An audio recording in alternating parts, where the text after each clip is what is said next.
and move on to the 2020 budget and see what's in store for us. So it's go ahead, Chris, and get started, and we'll bring Pam up to date when there she is. She's joined us. And she left again. We'll bring Pam up to date when she gets her technical issues worked out. I want to call her and tell her to call my cell phone, and maybe she could do it that way. Okay. It says she's on again. Oh, she's on again? Paging Pam. Hey, Pam, do you want to call my phone and maybe we could do it that way? I'll put you on speaker. Okay. I don't know if it'll work better if she just calls directly in to the number. Oh, what number? Oh, that's probably a lot smarter. Yes. Sorry do you about want to have him call in on that number? Yeah, tell her what to do.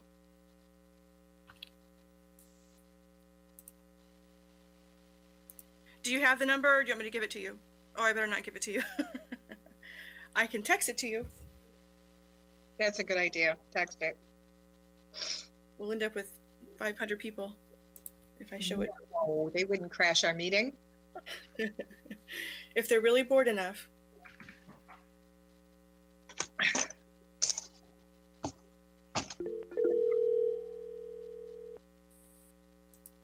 Yeah, Pam said to go ahead and run the meeting. So, okay.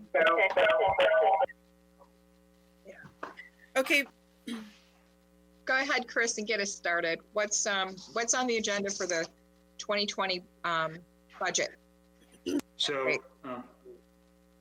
unless Dr. Kisner has anything to get us started, I'm going to go ahead and present the presentation I prepped. Oh, now he jumped back in. So I'll start. I'm going to share my screen.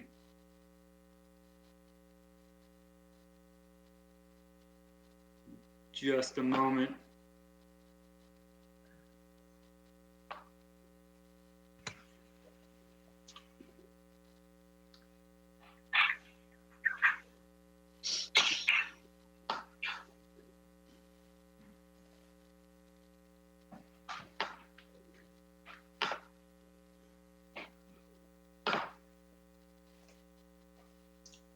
All right, you guys should be able to see just the header slide of the presentation.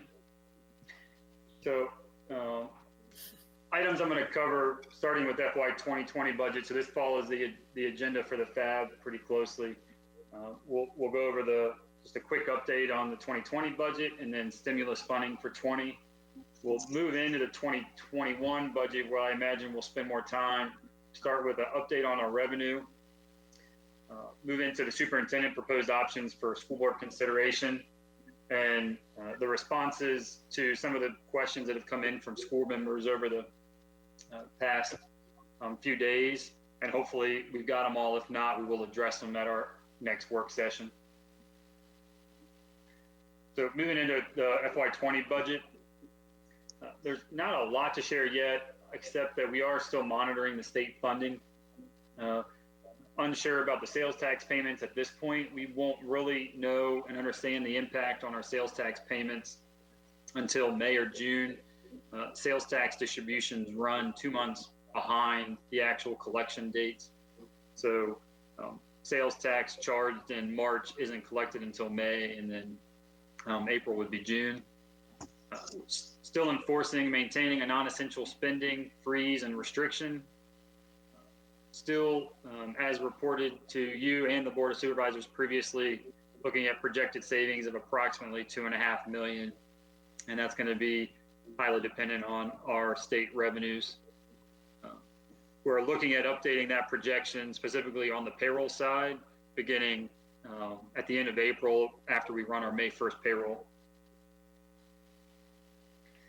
For the stimulus payments, the CARES Act, we were able to receive estimated distribution numbers. So SCPS will receive approximately $1.6 million. Those were preliminary numbers. Expecting the payment later this month, possibly as early as this week. The state distributions were allocated based on the Title I grant funding. and developing and implementing procedures and systems to improve LEA preparedness and response efforts related to disruption of learning. So that's an example of one of the items that we can use the funding for. Additionally, we can use it to target summer learning and expanded learning recovery program for the 2020-2021 school year.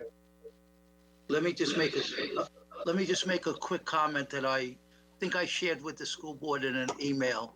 We were somewhat disappointed on our distribution when we looked at neighboring school systems. So for example, Spotsylvania received almost twice as much as we did.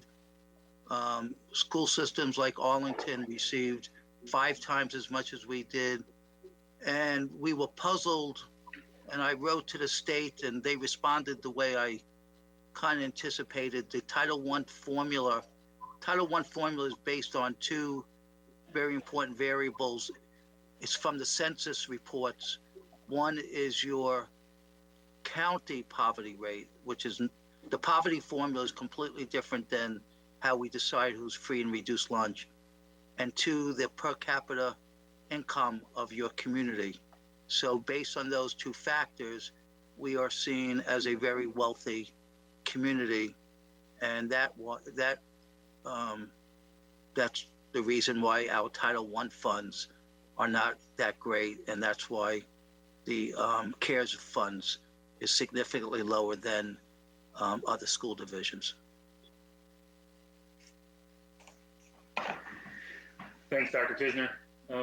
Gonna move into the 2021 budget update now, starting with revenue adjustments, and once again, uncertainty still related to revenue on the state side, and honestly, the local transfer side, as we're waiting on the Board of Supervisors to adopt a budget. So the state funding, the governor released some guidance on the amendments that he made to the General Assembly's budget. Those won't be finalized until today, this afternoon, when the General Assembly was reconvening. We know, based on the governor's amendment, that he reduced the General Assembly's budget for, and the impact specifically on Stafford County Public Schools was $4 million, approximately. That's a reduction of 1.5 from the original governor's budget, which is what the school board's budget was based off of. We are assuming a decrease in ADM overall from the increase. So we're still expecting an additional 650 students next year, but originally in the school board's approved budget, we had 699. So we've reduced that by 40 students to 659 students. And that's approximately an impact of $200,000. We won't know the exact number there until we get the templates released by the state, which lets us adjust the figures based on our projections. The General Assembly, already mentioned, was reconvening today, and we'll get more guidance. We expect that calc template to be released as soon as possible from the state, really no later than early next week. Based on discussions that the Board of Supervisors have had with their staff and their Board of Supervisors meetings, expecting a reduction in our local transfer.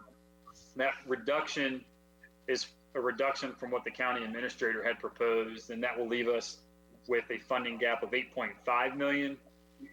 If you recall, we had a funding gap of 6.1 originally, so it was about a $2.4 million decrease in the county administrator's budget for the local transfer.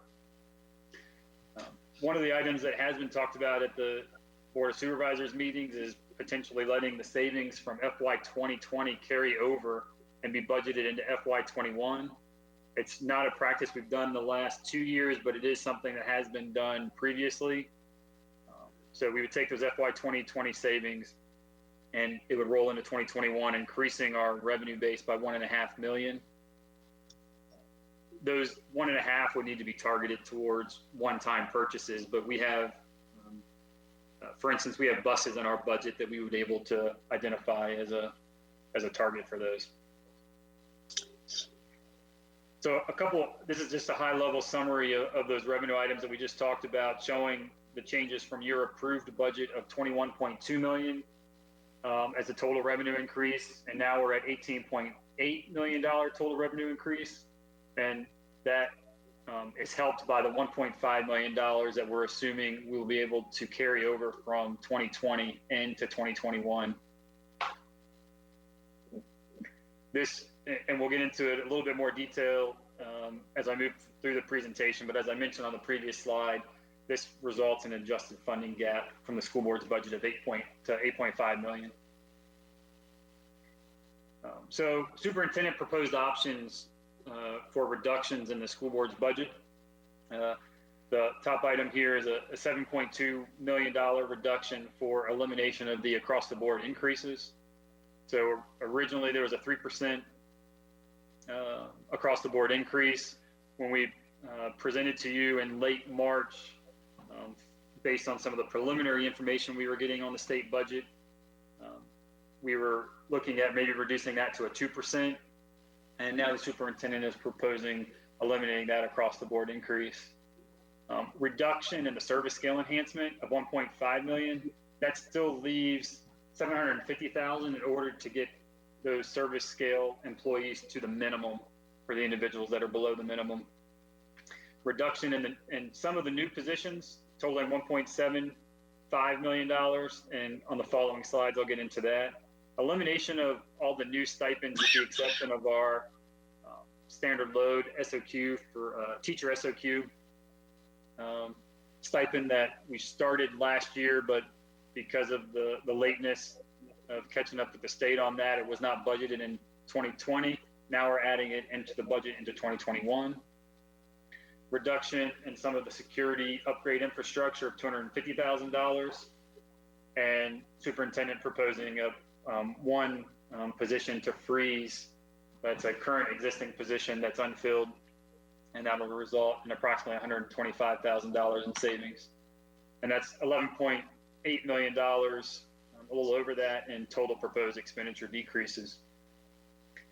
Breaking out the proposed reductions in positions, looking at reducing the 8 world language teachers to 4, which is almost $300,000 in savings. The middle school athletic trainer, removing it. Reducing the number of counselors in the budget by 5. That will leave, I believe it's 9.4 total counselors in the budget. So I will be over our SOQ amount, but that is still targeting to eliminate all of our itinerant counselor positions. So no school will have partial counselors that are shared between schools. We had 2 family engagement liaisons in the school board approved budget. We're looking at reducing that by 1, but for that second position, looking at filling it mid-year. Eliminating 10 of the bus attendants, which is all the attendants in the budget.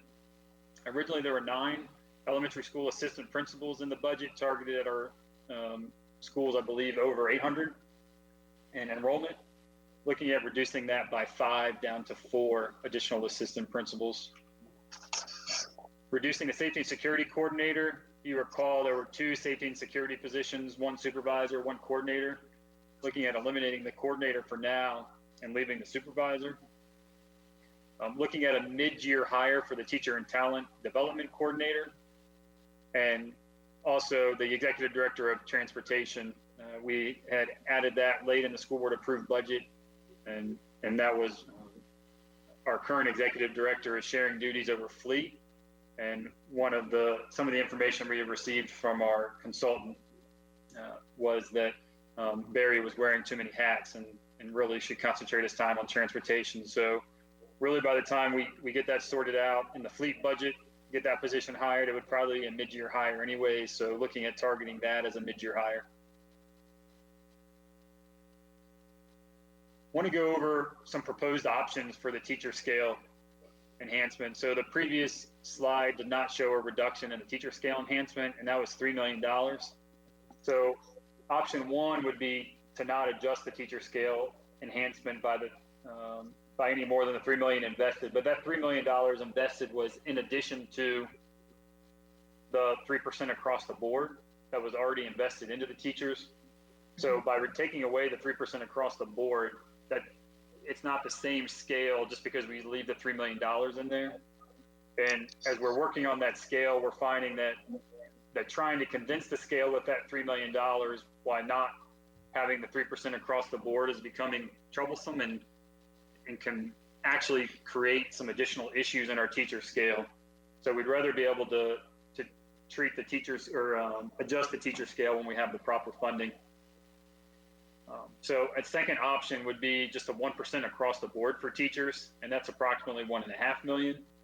There would be no consolidation of the top of the scale.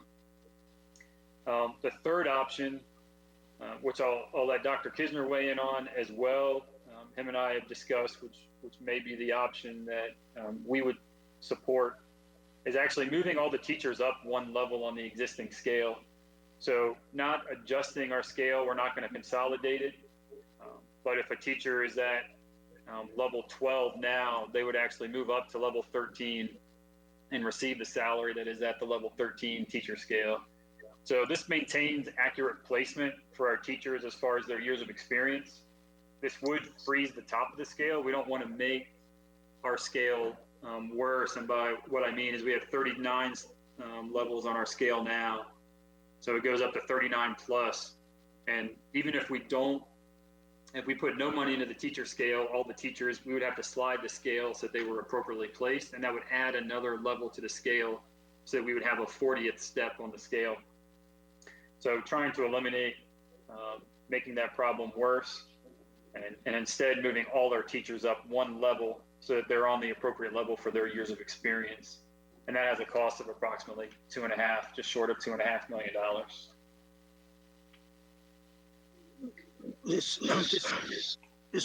Quickly on option 3, this seems to be somewhat consistent, not 100%, but more aligned with what the county is looking at for their sheriff's department. So, and one of the frustrations you hear often from our staff is that I have X amount of years of experience, but I'm on this step or scale that doesn't reflect my experience. And also for placing people. So we get somebody that comes from Spotsylvania, King George, whatever, and they have 8 years experience. There's an expectation that you be placed on your 8 years of experience. So that's why we see of all 3 options, 3 as the most attractive. And to clarify, we have teachers here, but teachers includes all of our licensed staff. So that would include, for instance, counselors as well. The other expenditure adjustments, these are actually the same adjustments that were presented to you in late March. I had proposed decreasing the budgeted salary lapse, which is actually an increase to the budget. Our adjusted budgeted salary lapse would be $2.25 million. We would have a reduction already mentioned on one of the previous slides at $250K in our capital outlay accounts, and then eliminating our new stipends. So that was the math and low incidence sped stipends, the additional sport and club sponsor stipends, and then we had done adjustments to our mentor teacher pay structure to try to make that more equitable with other comparison divisions and for the work that those teachers do. And we're looking at suspending that. Still will have the mentor teacher program, but we're not going to make an increase to that stipend at this time. So this is a higher level or a little bit more detailed level, just listing all those changes that have been discussed. So the left-hand column, approved budget, is what the school board approved. Total expenditure increase of $27.3 million. The adjustments net out to $10.9 million. And so the total increase in the budget would be $16.5 million. Chris, what about the, Yes, ma'am. this is Liza, Dr. Warner. I was wondering about the fact that we can anticipate, I would guess, that in the upcoming school year, we're going to have a significant reduction in ridership on the school buses. And I'm wondering if that's going to result in any savings, or if that's just too hard to predict at this point. Yeah, I'm going to go with the latter. So Yeah. it's a discussion that I've had, Dr. Kisner and I have had. It's a little hard to predict right now. I know it's a discussion that I think they're having across the state. And does that mean we need less drivers, less buses? Right. It's hard to tell at this time. Dr. Kisner, do you want to weigh in on that at all? Yeah, so I think, yeah, one, I think it's hard to predict, but two, I think there is probably a lot of truth to that statement. 50 to 70 kids on a bus, it's hard to practice social distancing. So to reduce the number of buses would be kind of counterproductive for a couple of reasons. One, we would be increasing the length of trips, and two, we would now be crowding kids back on a bus, which might then create more kids not to want to take the bus. And the kids that would end up being on the bus are the kids that really have no other option. So we'll know more in what it might allow us to do after we start school. You know, we're always short drivers and things of that nature. We might discover that we could consolidate some of the runs and still keep out buses not too crowded, and hopefully not have long routes. So I have a question. This is Dr. Chase. So Chris, remind me, what was the number we were trying to get to? So I see the 16,485,000 total expenditure increase. What amount of increase did we think we would have potentially? So great question. So this next slide shows what the approved budget was. So you guys had approved a budget, like I said, $27.3 million in total expenditure increase, and we only had revenues of 21. So we had a funding gap of 6.1. So with these adjustments, it's a net of $8.5 million. It actually leaves a surplus right now of $2.4 million, but cautioning that right now is that we're projecting a surplus. One, unsure of any potential changes still coming from the state, and more or less treating this as a reserve for an unanticipated state revenue loss. Does that make sense, or does that answer your question? It does. That helps a bunch. So are we, you know, I think we're all concerned about what is school going to look like next year? What is summer learning going to look like this summer? Do we have funds in reserve for, I mean, it says 2 million potentially would help with that. I mean, do we need to purchase more Chromebooks to hand out to students, to lend to students? What kind of thoughts do you have about that? I could address that a little bit. So a good portion of the federal stimulus money is going to the summer learning, along with the money that the state gives us for summer school or summer learning. And in the area of technology, although we could still use more funds, to be truthful, the Title I funds that Roxanne controls, which is not part of our budget that we present to the county, we are looking to use a good portion of that money to support buying more Chromebooks. But I forgot the exact number that they're looking at. It's a good amount, but it doesn't reach the capacity level that we actually wanted. I do want you to know, you may already know this, that in July or August, the General Assembly, or the governor will reconvene the General Assembly when they get new revenue projections. And that's why we feel like we should just hold some money to the side, not saying, everybody is kind of trying to read between the lines. So, you know, yesterday, if you watched the news or read the newspapers, stimulus package number 4, whatever they're up to, supposed to hopefully target more money to state and localities for these losses. But to answer your question, we feel right now, summer learning, we probably, now I will say one thing, going back to transportation. If we are able to open up our schools, we want to have a much more robust summer program and include a lot more students. And we also want to make sure transportation is not a barrier. And so we would have buses picking up children and so on. You know, people are being creative. They're looking at different things. I don't know if Dr. Warner, if you asked that question because you were on the webinar yesterday, but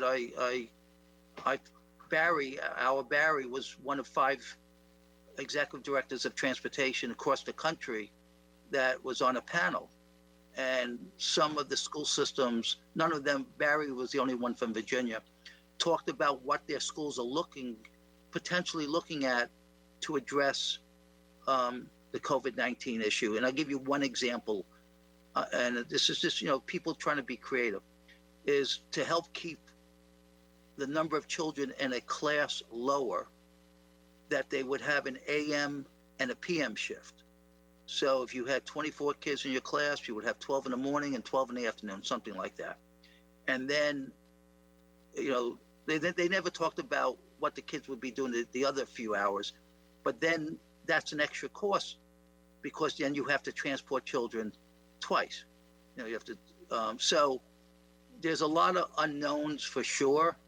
But right now we think that we have a budget that could get us to where we need to. I did send you an article today. I know you didn't have time to read it because I sent it only about 45 minutes before this meeting. I read it. Oh, hey, oh, good. Yeah. And if you saw but it was interesting because that gave an international perspective, but it talked about, this is going to be harder when you have less money. There's no question. You saw it if you read the VSBA thing today, and I'm just going to say, and then I'll move on.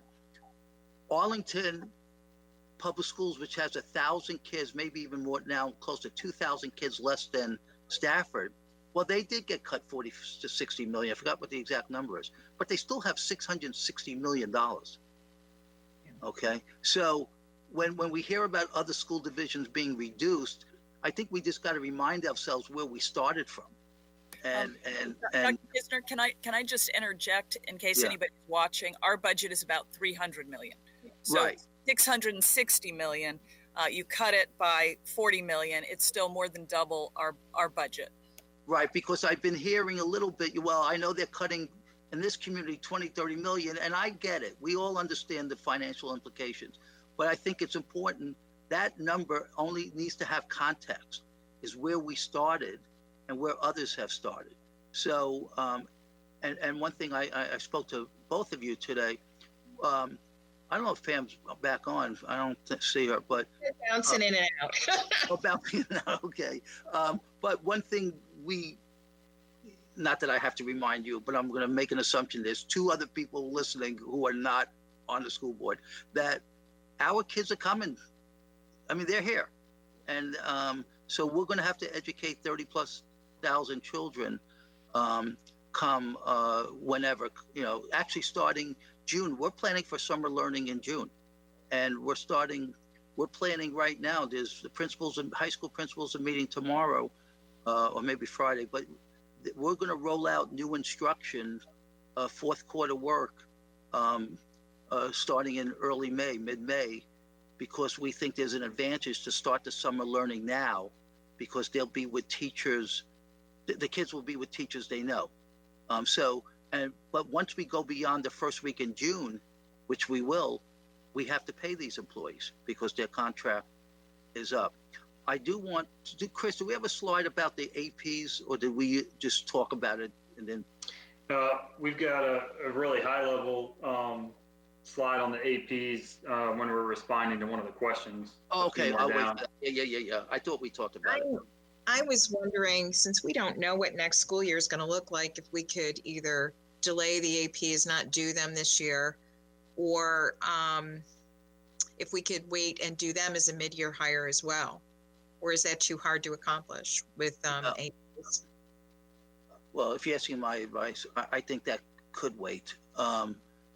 I just want to mention why APs are not interns. I knew that question was asked at the last school board meeting. And I'll just, would an intern be better than nothing? I think for the principal's perspective, absolutely. But what an AP does allow that an intern cannot do, which I think is important, is one, they would not be able to do teacher evaluations, which is a very important role of a principal. And two, they should not participate, or well, they could participate, but they should not chair the special ed process. Okay, you have to have an administrator in that role. And there's probably other things that I didn't think about, but those are two things that I think are critical to help support the building principal and, of course, the building operations. That position is good to have. It's not required by any SOQs with all the other pressing needs. So why we did say January is correct is because there are indicators that will help us understand that whatever $2 million that we're putting in reserve, if that money is going to need to help balance the budget because of less state revenue, or maybe the state revenues will not be as bad as some people might be thinking. May I ask? Yeah. Yeah, I had another question. Chris, you said that the salary increase would be for all licensed employees. What about the nurses?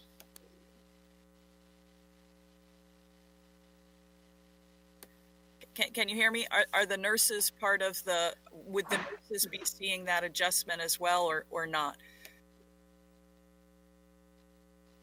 Chris? Nurses are not amount. We still have, we could include them. That might just be something to have the board be aware of, and I don't know how that changes the budget, but just a question.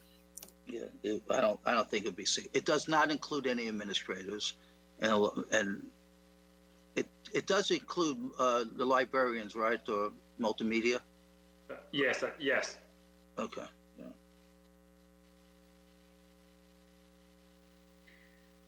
So I'm gonna. The next slide is actually getting into these questions, and most of these we've already touched on in the presentation. We're talking about reducing it, but being more direct. One of the questions was the cost for reducing the across the board increase. If we reduced it by another 1%, then it actually proposed to eliminate the across the board increase that was at 3%. But each 1% is about $2.2 to $2.4 million. When we do an across the board increase, it usually has an impact on our hourly rates, our substitute rates. We treat that like a COLA. So by reducing that across the board increase, we would also adjust our hourly rates back down to the previous year's amounts. And so that would be overall a reduction of about $2.4 million in savings for each 1% reduction. What about administrative assistants? Sorry. So the admin assistants would fall under our service scale. So if they were below the minimum, they would fall into that service scale enhancement. Okay. And could you kind of go over option 3 again on the pay scale, your recommendation there? So all teachers would move up 1 full level and you would freeze the top of the scale, but it doesn't fix any of the compression issues in the scale. And then but it maintains accurate placement based on their years of experience. So at some point we still are going to have to address the pay scale. And why is that superior to, say, option 1, where we go ahead and try to fix the scale modification, which still results in an increase for some people? Yeah, so option 1, in order to try to condense the scale, we have some teachers that might be getting a 0.4% increase, and then some that are still getting an 8% increase at the top of the scale. So we felt that was a pretty drastic difference in our teachers in 1 year, and that 8% was a big jump for those teachers, considering the economic situation and that we're all facing. So we started looking at something that was a more equitable approach and that didn't create more issues in the scale. So in order to try to get $3 million to fit into condensing the scale with that limit, we either had to have some really big differences between each level of the scale, and at the bottom of the scale, from 0 to 15, we had really small differences, as in, a first-year teacher might only make $400 more than a brand new teacher, or it could be $300. So looking at trying not to make our scale have the gaps between each year of experience, making it worse than it is now. And we felt that taking just that $3 million and putting it into trying to condense the scale was actually creating more issues that we would have to fix in the following years. Okay. So Chris, also with option 3, Dr. Warner was asking whether it doesn't make the situation worse, but am I correct? So the top of our scale currently is 39 years. So people at 30, so would people at 39 see an increase, and people at 38 would move into 39, but we would call it all 39, so there wouldn't be a year 40 now? No, what I was proposing is that 39 plus would be frozen and we would see no increase, but 38 would fall into that category of 39 plus. So if you were at 38 this year, you would see a raise going up to 39 plus. But if you were already at the top of the scale, you would not receive an increase. Chris, Thank you for the clarification. Chris, Ms. Young is on video, but she's having a problem with her audio microphone. So she asked me to ask you this question: if everyone is above market in all 3 options, she's asking if everyone is above market in all 3 options, or are we only talking about teachers? We're only talking about teachers and licensed staff. So anybody on the teacher scale. So and just in case that's not answering enough, all the teachers, I would argue, are below market. When you compare us to especially Prince William and Spotsylvania, in some areas we're not even above Spotsylvania. So this at least keeps us where we're not falling farther behind if we go with option 3. But this only applies to the teacher scale, not our service and administrative staff.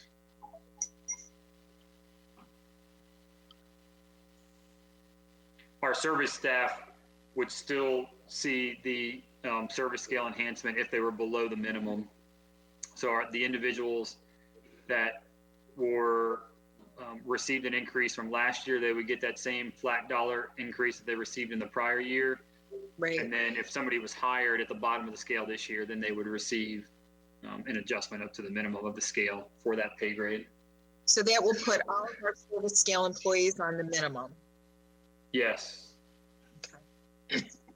Which I believe is vital. I know Dr. Kisner supports it too, and just to get it so that we actually have scales that make sense. Right now it's tough because we have scales and we have employees that are not even placed appropriately at the minimum of the scale. So right. I've been through those examples in the past, but we have people that could have 5 or 10 years of experience that are still below the minimum of the scale.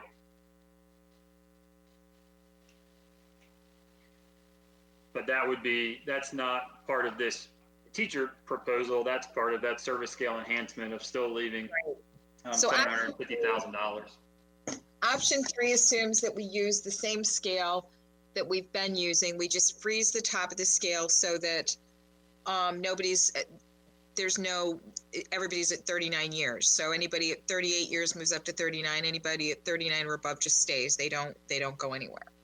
Correct. And then, but everybody else is moved up commensurate with their experience, and we just use the existing pay scale without any change. Correct? Yes, ma'am. Yes, ma'am. I just wanted to make sure I understood.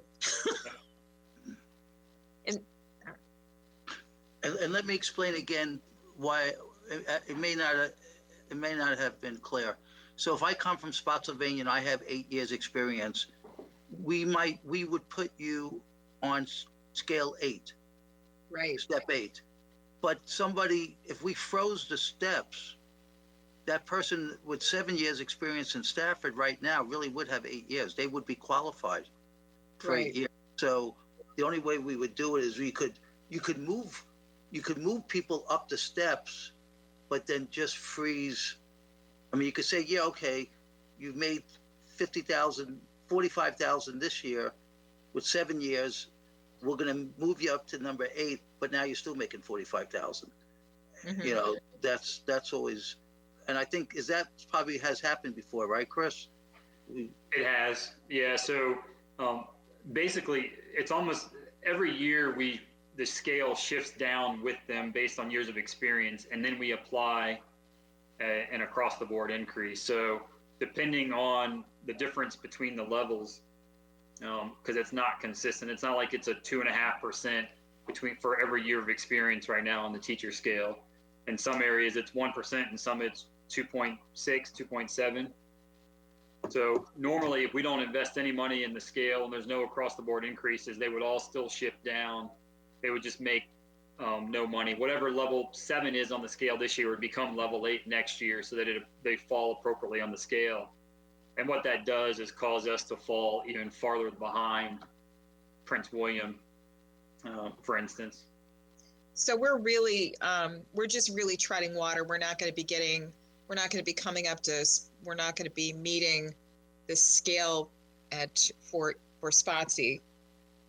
We're just going to be staying kind of where we are in as far as that range goes. Correct. Yeah. It kind of treading water. I think there's some areas depending on what Spotsylvania does in their budget, somewhere in the middle of the scale where we're really even, if not falling behind Spotsylvania, we may actually be able to move above them by doing this. Okay. We're not going to, if we're thousands of dollars behind at a certain level, we're not going to pass them. Right. Okay. Are there any other questions? So can we go back to that summary page where you talked about the changes? Yeah. So these are the changes in the expenditures right now. So that would change the teacher. So if we eliminate the teacher scale enhancement and go to option 3, which is more of the just keeping them on the scale and moving them up. So that drops that another 0.6. So Correct. Do you Yeah. a $2 million? So that would give us about almost $3 million in reserves above. Yes, ma'am. Do you think that's necessary? Do you think that's, so where do you think that leaves us? I'm just going to throw this out. It's, the governor used the term suspended instead of other language when it came to raises. And what he basically stated was, if the revenue forecasts are better, hopefully we could insert some raises. So it does give the board, we're using January as a date around Christmas, give the board some options. It could be a bonus. It could be some type of recognition of our employees. We just want to be prepared for uncertainty, I guess. It would not be our preference not to put that $3 million towards other things, but when 85% of your budget is personnel, and then you don't really even have 15% discretionary. When you put fuel in the buses and lights on, you really have a very limited amount of money that you could move around at the end of the day. So the $3 million is a lot of money, but if you really think about it, and which I know we always do, it is less than 1% in reserves. So that's just another way of looking at it. Well, the other question I have is I'm concerned about when we start school, and I'm wondering if we shouldn't be doing more screening when our kids come in, so that if we're monitoring people for like elevated temperatures and we're looking more closely for anybody who comes in who might be sick, so that we can try to isolate them immediately so that they were not, contaminating classrooms. And I don't know if we have any technology for that.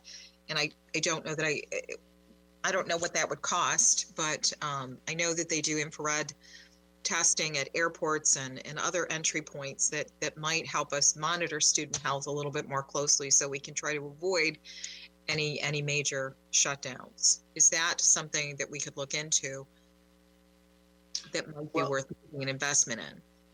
Yeah,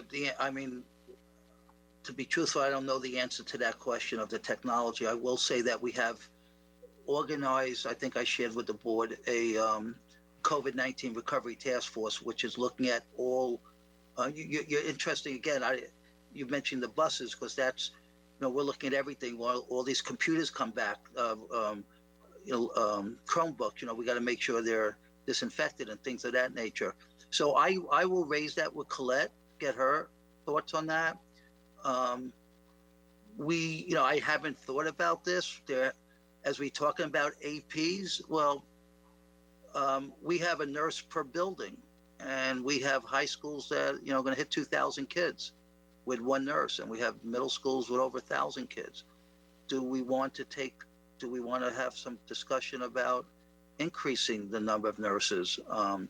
These are just things that if we're going to look at ways of addressing potential health risks, I know how much we've depended on the nurses up to this point, and we'll continue to depend on them.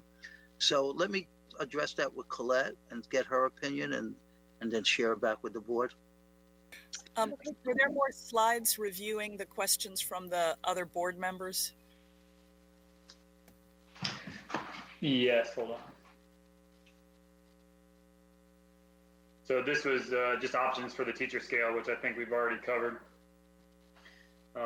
Talking about this was obviously before the presentation, so a board member asked about the ratio for counselors and trying to eliminate the itinerants, which is what we were targeting. So the 9.4 counselors that are remaining will eliminate our partial counselors that are split between schools. There's another. Oh, sorry. Go on, Chris. No, if you have something else that covers that, feel free. I was just no. One of the last questions. There's another question that was asked, and I just got an email. Well, I got an email about an hour ago. I'm just looking at it now, of another question that Dr. Chase asked that is not on the school board question and answer. So I'm going to answer that, and then we'll get it on the PowerPoint. Okay. Do you want to answer that now, or do you want me to finish and then you can? No, you finish. Go ahead. All right. So there was a question about delaying the middle school curriculum change and some of the positions, or reducing the world language positions and implementing an abbreviated middle school curriculum. And so the superintendent felt that the middle school model is critical to address the learning needs of our students. However, reducing 4 of the world language positions can be managed, and that is what is currently in the proposed adjustments by Dr. Kisner, which I covered in the earlier slides. We also talked about the stipends, so we're already freezing all of the stipends except the required teacher standard load, which is 145. I want to mention that there's another, I believe, $12,000 increase that you'll see in stipends, but that's just because of our catching up on our, we have a stipend for our autism teachers. And so that is just reflective of additional teachers that we've either added in 20 or 21. So we need to adjust the stipend. So the total increase in the stipend budget is actually $157,000. But the bulk of that is related to the teacher standard load requirement from the state of 145 is what we're projecting for next year. This is actually one of the questions on the agenda coming up. It's a separate agenda item, but I feel like we can go ahead and address it here. And then if we still need to address it when that agenda item comes up, we'll do that. But Dr. Chase, you had asked about regarding health insurance, if the employees' premiums are currently locked in, and are we seeing an increase in staff taking insurance potentially if their spouses or have lost their insurance? And then have we reminded our staff about the ability to add insurance if they've had a life-altering event. And so some of the part of that is, yes, we can adjust the insurance premium still. We had level funding. I shouldn't say level funding, but we had no increase in employee health insurance premiums. But they could still be adjusted if the board wished. We have not seen a significant number yet. We have had a few that have added insurance and cited the COVID-19 as the reason there. Wanted to let you know that back in early April, payroll benefits, myself worked with HR and Patrick and released a pretty extensive FAQ document for staff that covers a lot of the questions that staff had and trying to ease their mind on the process. And one of the questions included there was specifically if they needed to make adjustments to their benefits and reminding them of what those life-altering events were and to contact benefits if they wanted to make those changes. So answer is yes, we have reminded staff of the ability to make those changes. Great. I'm very, very happy to hear that. But Chris, my question was more just making sure that what we're expected to pay the healthcare company is locked in, not what we're asking our employees to pay. So that was my question was just, I don't know who our healthcare provider is, but they can't raise the premiums between now and the fiscal year. Is that true? So we are fully funded for health insurance. So Anthem, we pay Anthem based on actual expenditures, so they can't increase our rates specifically because of this. We could have more staff either on the plan or more staff having to visit the doctor, which could increase our costs. And that is something we can't control, but we do have reserve funds in the health benefits fund to help cover those if we see a significant increase next year. Great, thank you. Does that answer your question? It absolutely does. Thank you. Thank you. Ms. Young sent me a question saying, should they not be covered under the COVID-19 stimulus dollars under healthcare? So potentially the additional insurance costs. Well, Is that related to health insurance? is that what you're speaking about? I think the CARES Act covers Anyone with COVID. Okay. Right, it covers the testing, but it doesn't cover the treatment, is what my understanding of that is. I think that's accurate. And we sent out notification. We are, because we are self-funded, Anthem gave us the option. This was actually, I think, before some of the CARES Act information, so it became mandatory, but this was actually before that we try to line up our plan with the county. And so the county and us discussed it and worked with Anthem that we would cover the deductibles or the co-pays and everything for an employee that has to be tested for the COVID virus. We didn't want that to be a deterrent. So those charges would be covered by the school division, but that's relatively insignificant. Okay, I think maybe what she, based on her question, maybe she was thinking that if we have an increase in the number of employees, would that be covered under a potential reimbursement through the stimulus funds? An increase in our staff taking health insurance, if that's her question, I don't know the answer to that. I do not believe that it would be covered though. It didn't appear to be in any of the categories from the state memo, Yeah, I agree. Ms. Young sent me a second question. She said, what about an athletics freeze since we're physically distancing? An athletics fee or being athletic free as in no athletics at all? An athletics freeze. Oh, freeze. Well, I'll just answer it this way. That will be a school board decision. The VHSL is kind of freezing it for us as they cancel seasons. When the season starts, I imagine they're going to follow guidelines by the CDC or the health department.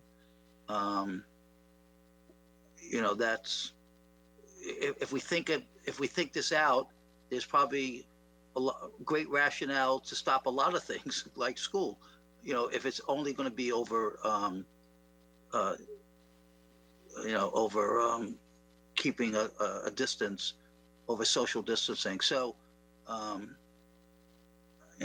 just know that it seems to be working its way to a resolution of canceling because they're not. Right. Yes, I think it's tough to justify providing, and this is just, I'm just thinking this through, but how do we justify paying a $4,000 stipend to a coach who's not coaching anything, and yet we're expecting our regular teachers to be having to do a lot more if things are online, or a lot more remediation with students who haven't been in school. So that's just sort of a question.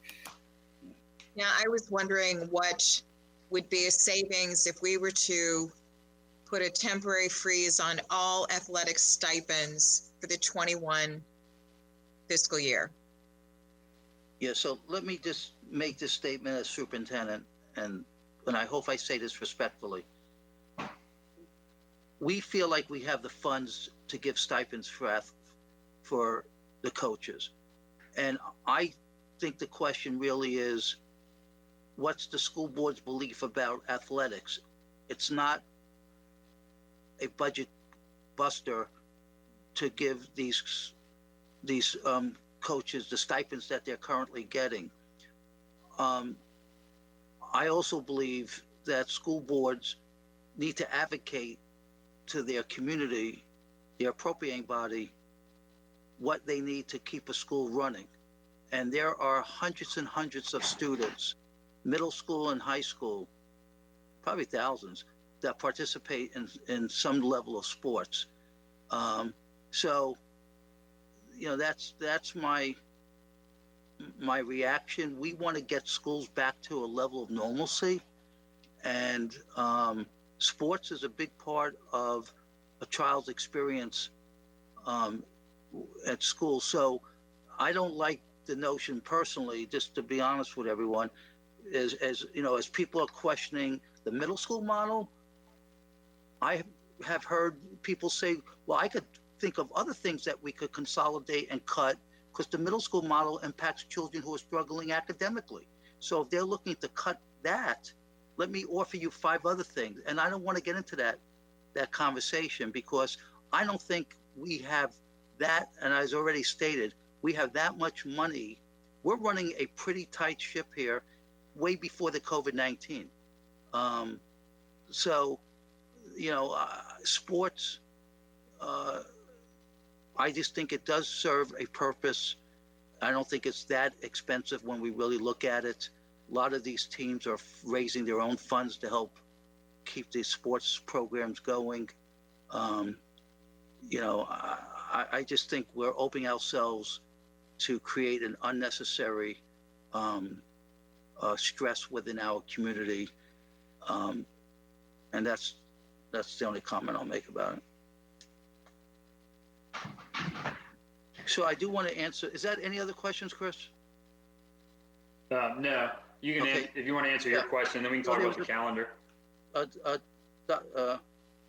Before, Chris, you said to either Dr. Warner or Dr. Chase that it was a very good question. Which one did you say that to? I don't remember. I just think, like, if you say it to one, you got to say it to all the questions. So, because this answer comes from Jan, and she wanted to say that Dr. Chase asked a very good question. That's why I brought it up. It was about the Perkins Act. If there's a local match. I don't know if you remember that question, but here's the long. It's a very long email, but I'll just read the last paragraph. While there is no required match of funding, there's an established maintenance of effort, which I actually think was suspended for next year, for equipment amount for each school division. For Stafford, our MOE or maintenance of effort is $29,158, which we do every year. We purchase equipment for that amount. So there is no take it out of your budget match. It's the equipment that you would use for any CTE program could be used as part of your MOE. Okay. I don't want to, this is another one that's also on the agenda to be discussed, but I think it's right under the FY21 budget, so we can go ahead and jump on it for the calendar. So wanted to have a discussion with the FAB on proposed amendments that we take to the full board. And I'll work with Dr. Kisner on, we probably need to take it to the board on Tuesday's meeting since we don't have much time left. But some amendments to the budget calendar include so just yesterday, the Board of Supervisors adopted a tax rate, an equalized tax rate. And today we're having this Finance and Budget Committee meeting. Tuesday, May 5th is when the Board of Supervisors adopts a budget. And then Thursday, May 7th, we're proposing either a school board budget work session with an option for a special called meeting, one, to adopt a budget, or two, to make changes on any decisions on the 2021 compensation. And the reason we're asking for that is because distribution of our contracts is hinged on when we can start working on pulling those scales and contracts together. And we can't start doing that until we know that those scales are not moving anymore. So once we receive guidance from the board that, for example, A, yes, we are going to get all service staff to the minimum, and B, that the teacher model that we, one of the ones that we have proposed is the one that the school board wants to support, or maybe something different. The sooner we get that, the sooner we can get contracts out to staff. And so in this model, we're saying Tuesday, May 12th would be if we have a work session on the 7th, have the board adopt on the 12th.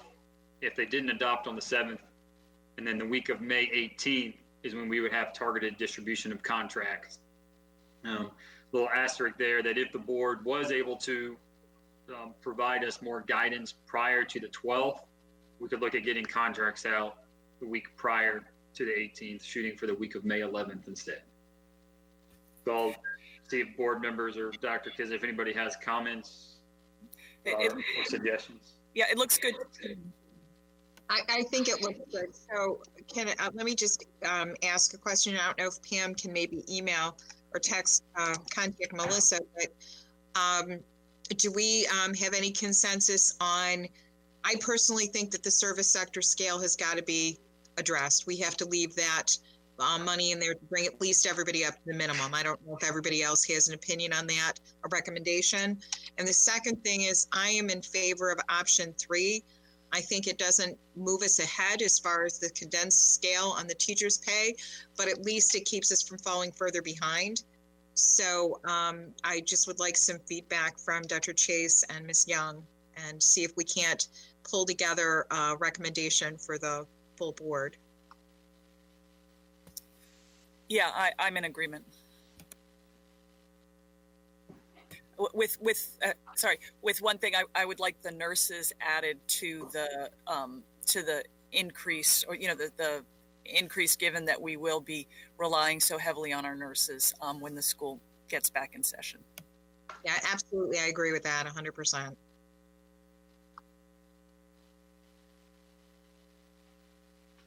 Is Pam chiming in? Oh, Melissa left the meeting. Okay.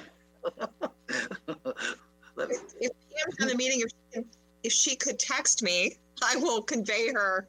I will convey her, or if she will text somebody. You know me, I don't have my cell phone, so. Yeah, you're being good. Well, my cell phone is my hotspot, so I'm sorry, that's how I connect to the internet. So I have to have it or else I'm not here.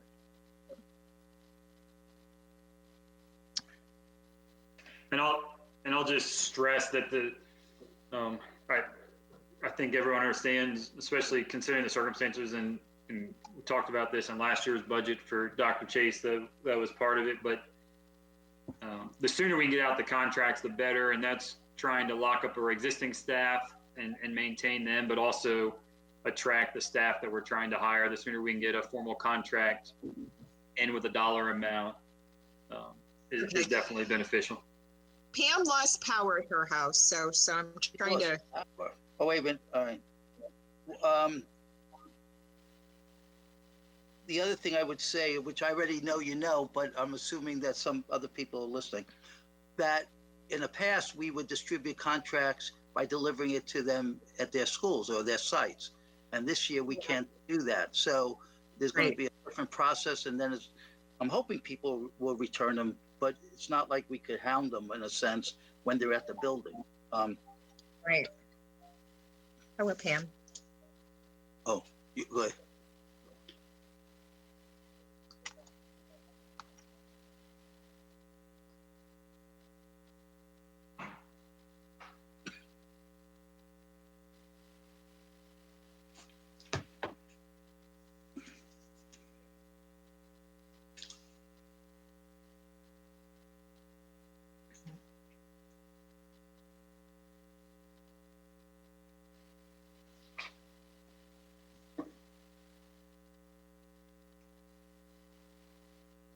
Are we waiting to get Ms. Young's input? I think that's what we're waiting for. All right.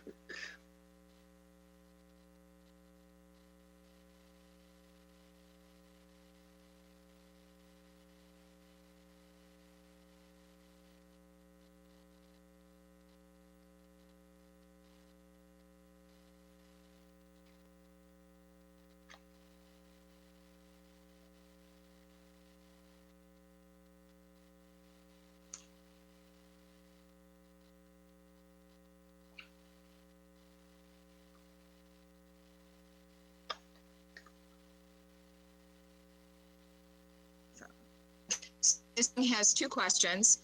First of all, she wants to know if licensed social workers and counselors are included in the service scale, or if they're covered just like the nurses are.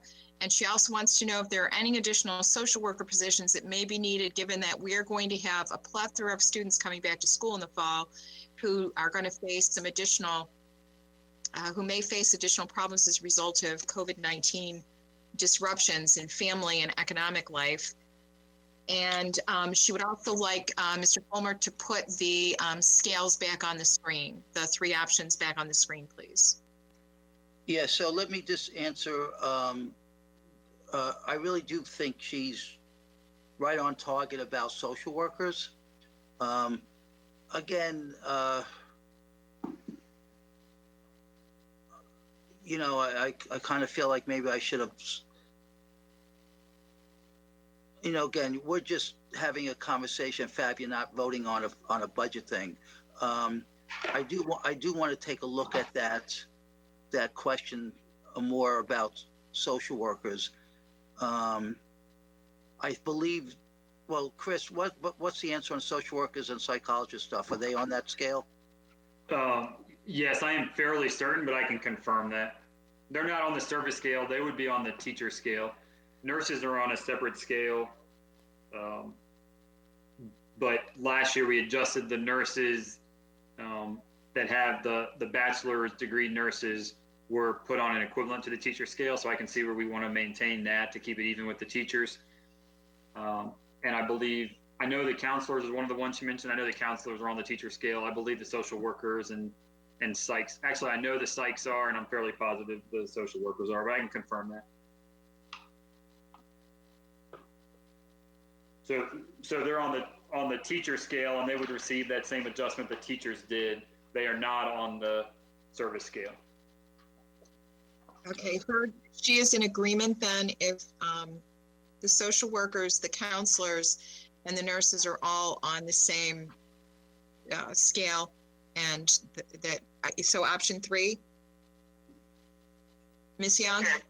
Okay, so we'll go ahead and make the recommendation then to the general board for option 3 and maintaining the service scale enhancements.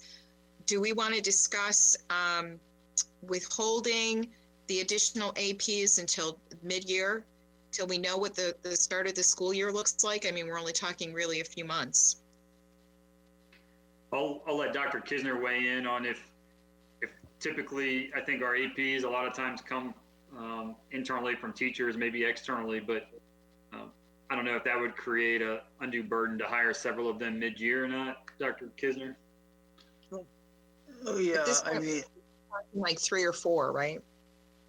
what do we We take? have 4 remaining in the budget. I mean, this is just my thinking. I rather, like, if we're not going to do it in August, then we wait for the year, because if they come from classrooms, then we're disrupting the instruction of students. All of a sudden, they have to have a new teacher in middle of the year. So I guess I'd rather just wait to 21 if we're not going to do it in the beginning of this school year. On the assistant principals, that's not been a big issue for me. I think maybe Miss Hazard was a real advocate for that particular issue. So perhaps we need to wait for the entire board to get a feel for where they are with that. Miss Young asked another question, and it's actually a pretty good one. So we reduced the ADM by 40 students, but have we considered that there are private schools that many students may be pulled from private schools if parents have suddenly become unemployed or lost income, maybe diverting them to public school. So we may have an extra influx of students from that source. So I'm not sure why we're reducing the ADM. Okay, reduced ADM because my conversations with a lot of people is that families are concerned about moving, that housing listings are being pulled, and we are not a school system that grows greatly by cohort increases. We don't, our increase, which is interesting. It's not like kindergarten is our largest grade and it keeps getting higher. So that's one factor. And then I did hear, now this other one I heard maybe second and third hand news, that there's being less movement at Quantico of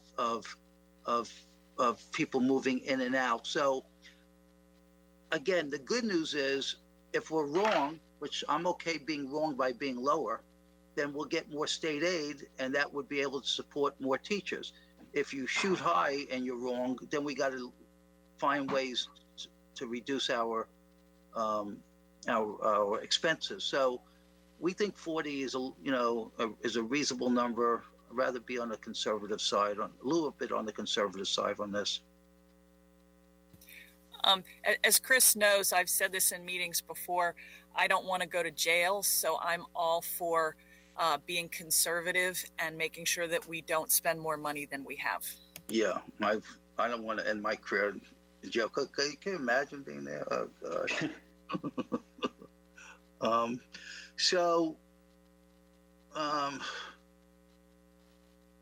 Did she have another question? No, was that all the questions? Yeah, I think that's it. Oh, And okay. I can confirm the social workers are on the teacher scale as well. Okay, yeah. So the nurses are the only one that technically are not on the teacher scale, but we can look at including them in that adjustment as well.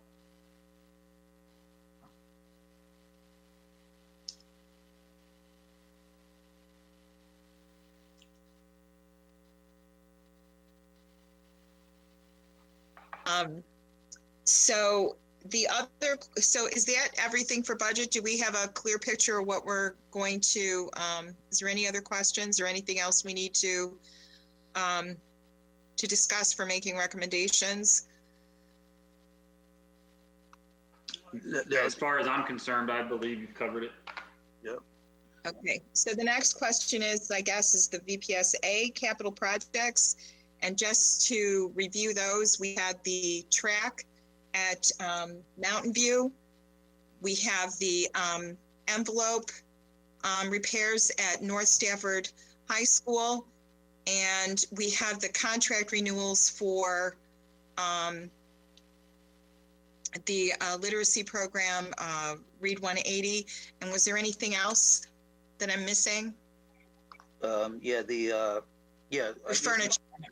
Yeah, furniture. And just to clarify that that the literacy renewal is not a VPSA funded project, but No, the no, other three you listed were spot on. I just was trying to remember all the projects off the top of my head, so. Yep. And then that was the other reading program, Lexia. Well, So I'm go ahead. If you, well, in my opinion, the Read 180 program has already been vetted. It's in the early stages of it's in the early stages of its implementation. I don't understand why we're having a debate about it. To me, it just makes sense that the license gets renewed. So that would be my recommendation. As far as the Lexia, I feel the same way because it's a different type of intervention. The capital improvement projects, I think my recommendation would be to go ahead with the North Stafford High School. I think that it's not only a safety, but it's a potential liability issue because we know of the risk. I would like to review the furniture purchase for Ferry Farm, but maybe it can be amended and there's things that are on there that could be delayed. But I did not get the impression from the Board of Supervisors that they are opposed to any of these projects. Oh, and I just want to say on the track, I would like to just do repairs for the year and see where we are next year. That's $750,000. I think I would rather just try to repair that and limp along for a year, in my opinion. But I think these are decisions that we need to kind of be ready to make at the next meeting. I had sent in a couple of questions for Mr. Anderson with respect to North Stafford. Is he here and can he answer those? I am here. And sorry for my background. I'm in the attic room. My wife banned me up here, Dr. Kisner. You've been banished to the attic? I have. my wife exiled me to the basement. What's wrong? Yeah, this is bad. So My husband sent me outside. It's pretty back there. It is nice. I like your background. The answer is that that is just not an accurate label for the column that said last year renovated. It should have said last year of addition. And so we'll make that correction, and then that makes sense. Because I was confused by it when I looked at it closer, and Jen Spendle cleared it up and just said they really should have put addition on that column. Does that make sense? Yeah, and let me just clarify for anybody watching. So I asked about a handout or spreadsheet that had been given to all of us looking at the last time various schools were updated or renovated, and it noted that, you know, Stafford High School is a fairly new school. It was built in 2015. And then it noted that there had been renovations at the other three high schools, Brook Point, Colonial Forge, and Mountain View in 2016 and 2017. But nothing had been done at North Stafford. But I knew the library had been done at North Stafford. I knew a library had been at Brook Point. And so I was trying to understand how renovation was being defined. So what I'm hearing is additions were put onto Mountain View, Colonial Forge, and Brook Point.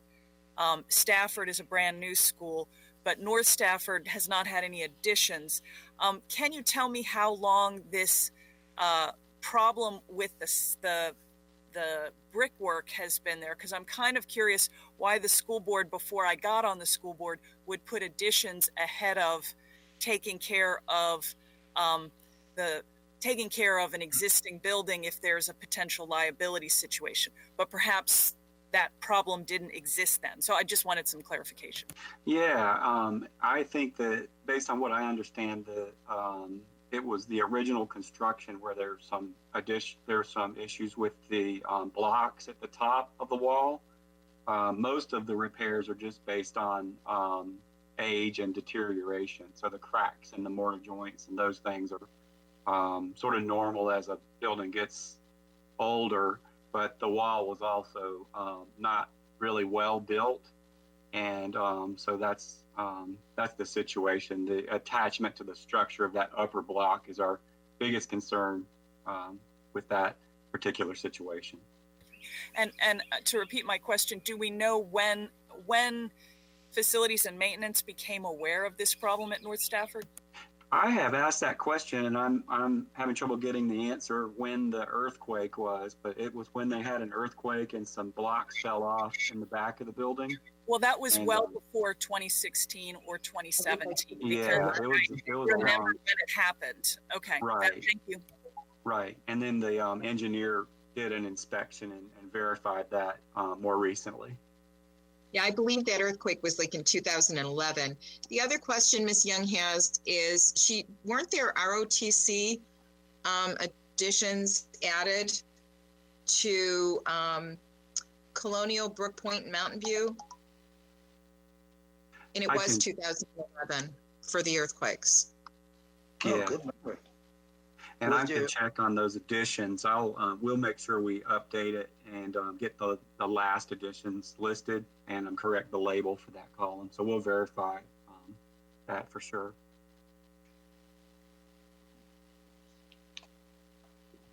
Is there an inspection report that we could look at on North Stafford?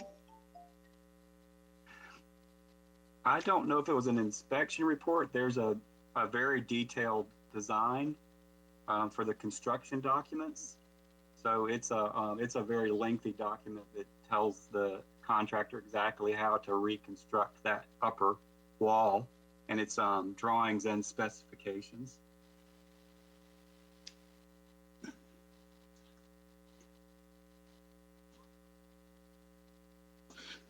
Is there an engineer report they could look at when you?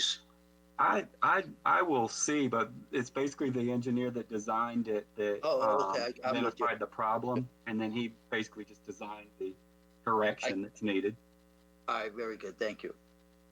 Is there a date for when he designed it and presented that to the school system? Yes, that would have begun last year. So it was, I think, middle of last year. Could we get a copy of that just sent to us? Are you talking about the actual engineering design, or when the design began? Could we get a copy of the engineering design? Sure. Yeah, it's a big document. It would be a Google Share type thing, but we have that from when it was bid. It was all issued to the bidders. Well, we could put that in the library on Google on Board Docs, and we could just access it for the school board. Okay. Oh yeah, that wouldn't be a problem. John, let me ask you a question. I'm just trying to anticipate maybe a question that will be asked at the board meeting.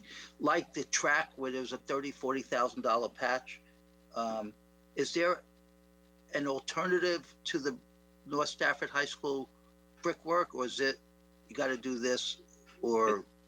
The alternative is really just to delay it until next year.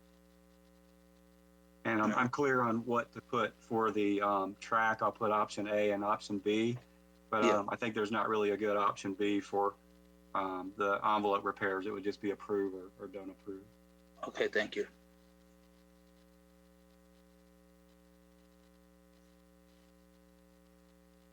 Sorry, I'm answering questions, Pam. So I'm trying this is here. This is we're making accommodations. This is what we need to do.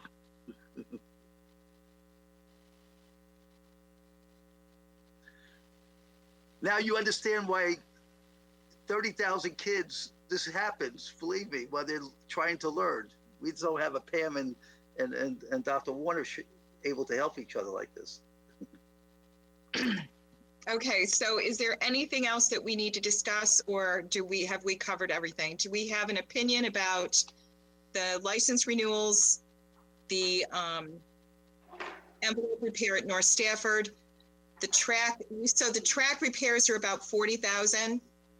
I think 30,000, but yeah. And 30. That's a plan B, and it'll be next year. Mr. Anderson? We could have that completed. Yes, we'll have that completed over the summer. And I tried to estimate a little bit high in case they find anything else as they're doing the patching and gluing. So we should be coming in under that now. Okay.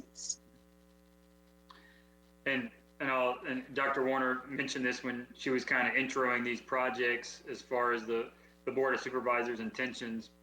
And but there was a lot of discussion at the school board meeting about the funding source.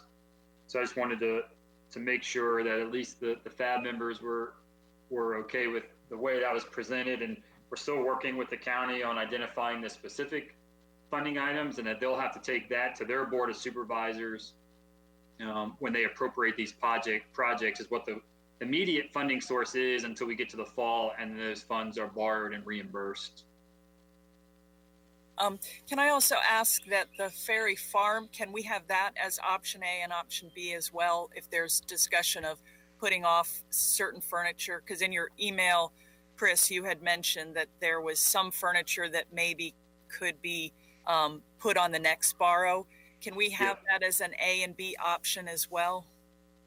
Sure. Yeah, definitely. We can do that. And in fact, we're already assuming that we're going to reduce those amounts and adjust that for what we're committing to this spring, and pushing off what we can until later.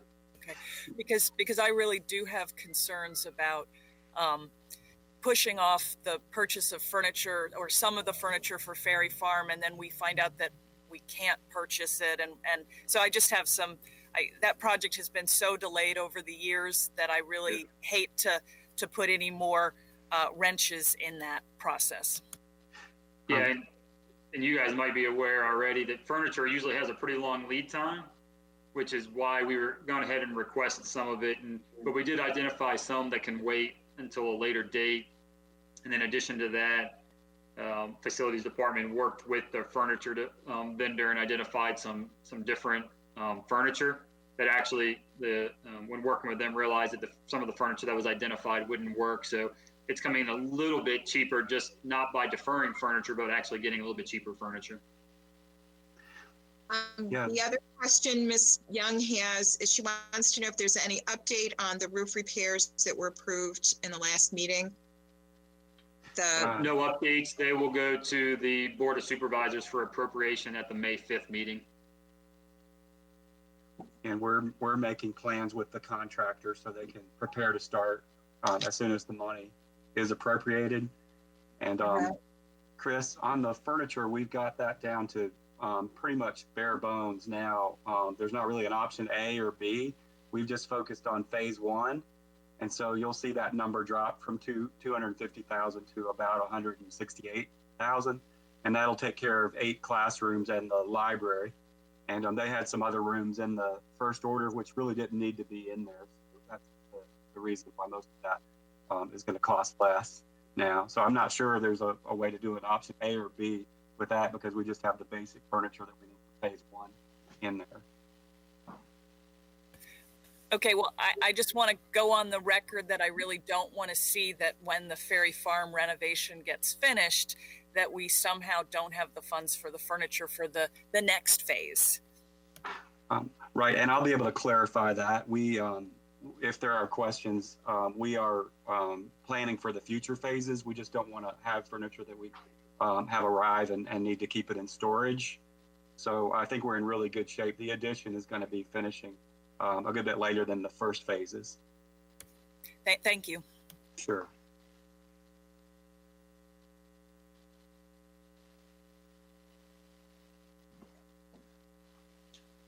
Sorry, is there anything else? Any other questions? Whoops, is there any other questions or anything else that we need to discuss? You guys did good. It's 5:30. I'm trying to answer questions now. Oh, Pam's asking more questions? Oh. Yes.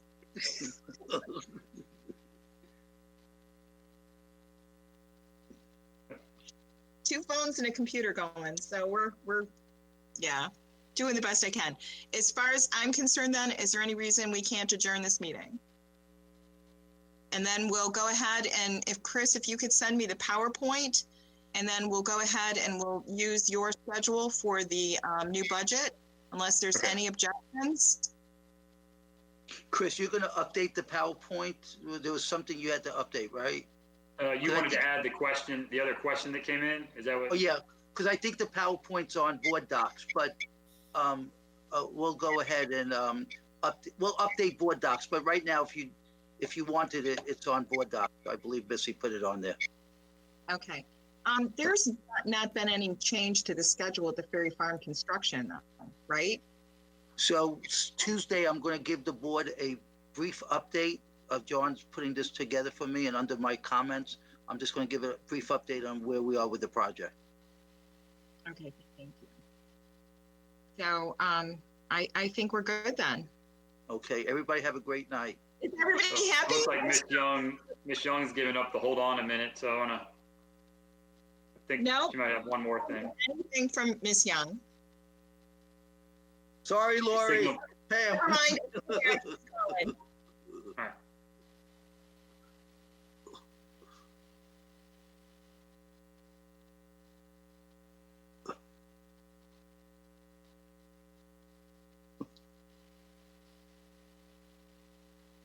She's very animated. I'm worried. Oh.